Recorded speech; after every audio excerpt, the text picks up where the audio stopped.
Havia um peso sombrio sobre Israel. O reino, dividido pela ambição dos homens, estava mergulhado em idolatria.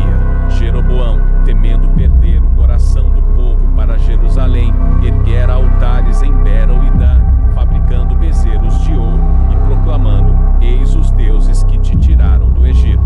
E assim, o coração da nação se afastava cada vez mais do Senhor vivo, alimentando-se de fumaça estranha e de falsos sacerdotes. Mas o Altíssimo não se calava. Ele levantou de Judá um homem simples, um profeta sem nome, cujo único tesouro era a voz do Deus que o enviava. Seu caminho não era de glória, mas de risco, e seus passos ecoavam como testemunho de que ainda havia em Israel um Deus que reina, e um trono que não pode ser usurpado. Quando chegou a Betel, encontrou Jeroboão diante do altar, prestes a queimar incenso ao falso culto. Ali, no centro da corrupção, o profeta ergueu a voz como trovão contra as pedras do altar. Altar, altar. Assim diz o Senhor: um filho nascerá à casa de Davi, chamado Josias, e sobre ti sacrificará os sacerdotes dos altos, e queimará ossos humanos sobre ti. Era uma sentença escrita no fogo da eternidade, e para que não houvesse dúvida, o homem de Deus deu um sinal imediato: o altar se fenderia, e as cinzas se derramariam. A profecia era clara, terrível e irrevogável. O rei, tomado de ira, estendeu sua mão contra o profeta, ordenando sua prisão. Mas a mão que se levanta contra a palavra do Senhor não permanece em pé. No mesmo instante, ela secou, ficou rígida, e Jeroboão ficou paralisado diante de todos. O povo viu, temeu, e o altar rompeu-se como havia sido anunciado. Cinzas caíram como poeira de morte, marcando o juízo divino contra a soberba humana. O rei, antes soberbo, agora suplicava: ora ao Senhor teu Deus, e roga por mim, para que minha mão seja restaurada. E o profeta, em misericórdia, intercedeu.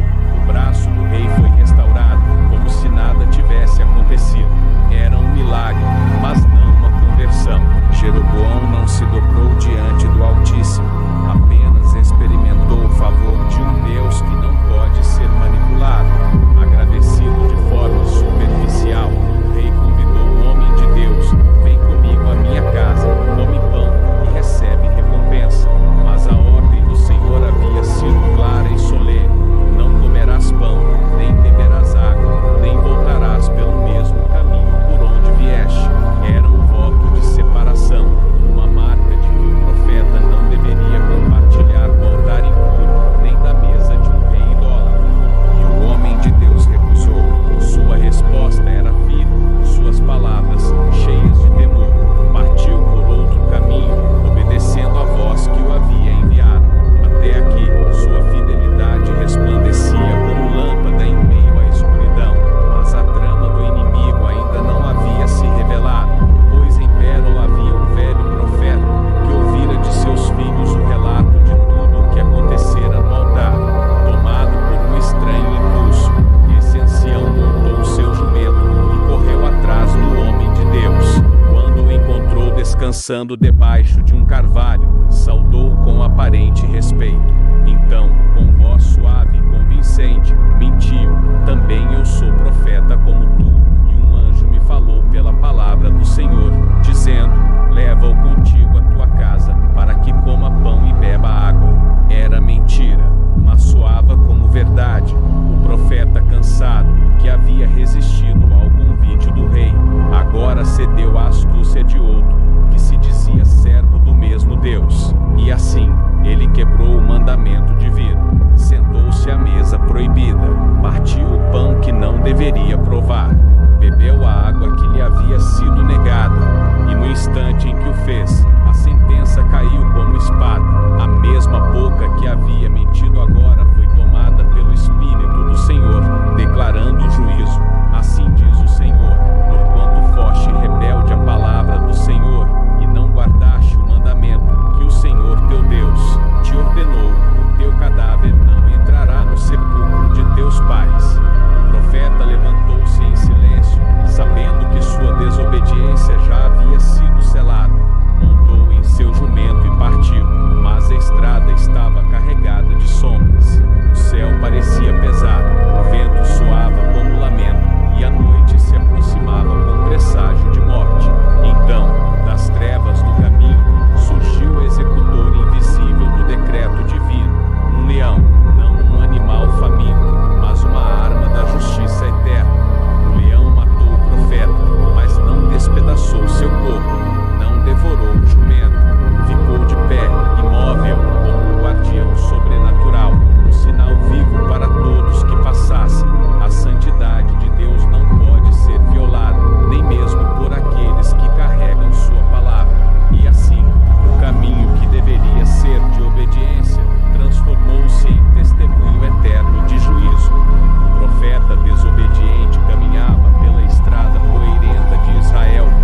Sua juba reluzia ao sol como brasas acesas, e seu andar era lento, mas inevitável, como a aproximação da própria morte. O profeta estremece. Ele sabe. Não precisa de voz do céu nem de trovões. O juízo chegou. Ele tenta correr, mas seus pés parecem pesados como chumbo. Ele tenta gritar, mas sua voz se perde no vento seco. O leão não o persegue com pressa. Caminha com a calma de quem cumpre um decreto eterno. E quando o alcança, não há luta, não há resistência, não há misericórdia. O leão o abate no caminho, rasgando-lhe a carne com a força de quem carrega o peso da ordem de Deus. Mas, num gesto sobrenatural, o animal não devora o corpo. Ele não é uma fera selvagem em busca de alimento, é um executor, e sua missão não é saciar a fome, mas cumprir a sentença. O corpo permanece estendido no chão, intacto em sua integridade, mas marcado pela violência de uma morte sagrada.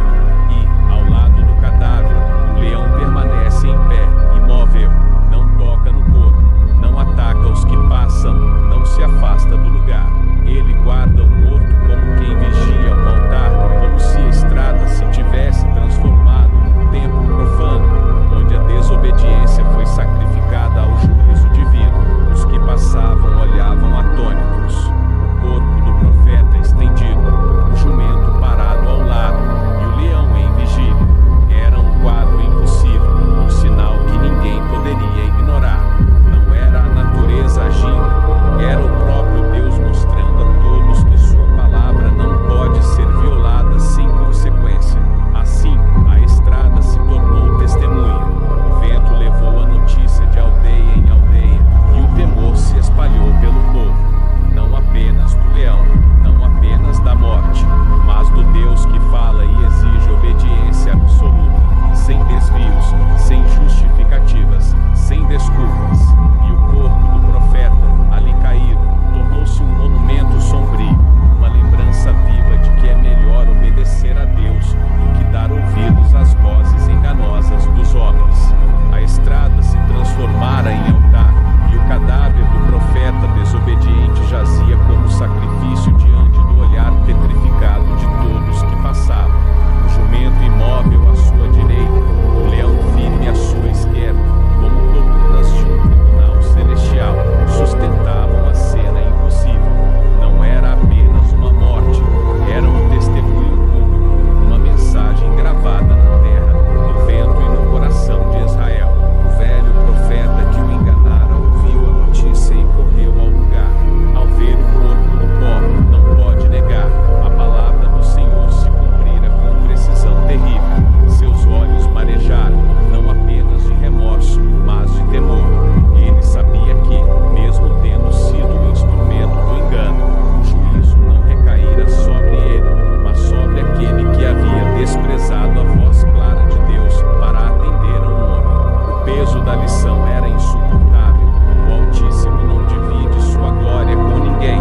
Com mãos trêmulas, recolheu o corpo e o sepultou em sua própria tumba, lamentando em alta voz. Contudo, o lamento não apagava a sentença, nem revertia a verdade. A desobediência, ainda que revestida de piedade, é rebelião contra o Senhor. O episódio se espalhou entre o povo